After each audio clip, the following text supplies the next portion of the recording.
Now, traffic is slowing down on the Aurora Bridge. Crews closed lanes tonight so that they can make some emergency repairs. And Greg is here to tell us exactly which lanes we're talking about, Greg. Boy, get used to it. If you've ever been on the Aurora Bridge, you know it's 6 lanes, 3 in each direction. What they're doing is shutting down 2 of these lanes, headed southbound, shoving everything over, and then splitting those 4 lanes, 2 north, 2 south. King 5's Ted Land is live along Highway 99 tonight, where WashDOT has already started working. Ted. Hi, Greg. Those crews are starting to inch their way out onto the bridge, and they've now closed 2 of the southbound lanes. A pretty big disruption for the next few weeks. You can see the flashing lights in the distance. That's where they are working.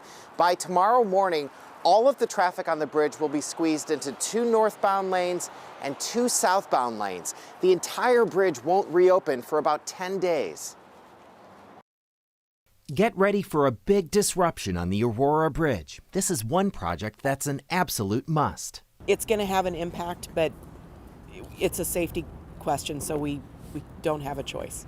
Crews need to repair a deteriorating support beam under the bridge.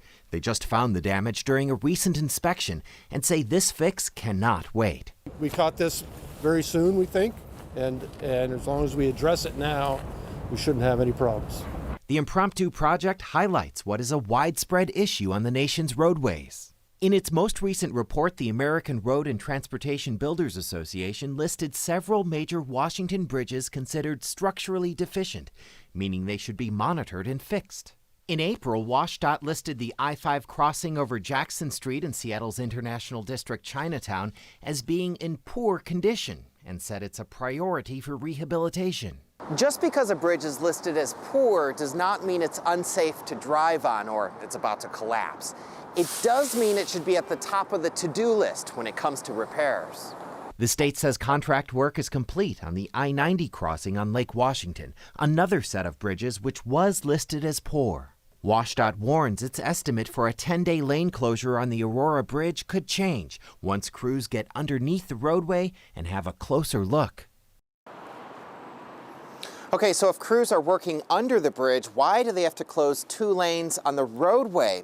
Well, WashDOT says that's because they have a lot of equipment, including some big trucks moving in, and that stuff needs to take up more than just 1 lane on the bridge. So tomorrow morning, next week, especially during rush hour, expect slowdowns here on Highway 99. And if you can find a way around this bridge, try to avoid it. Live over Highway 99, Ted Land, King 5 News.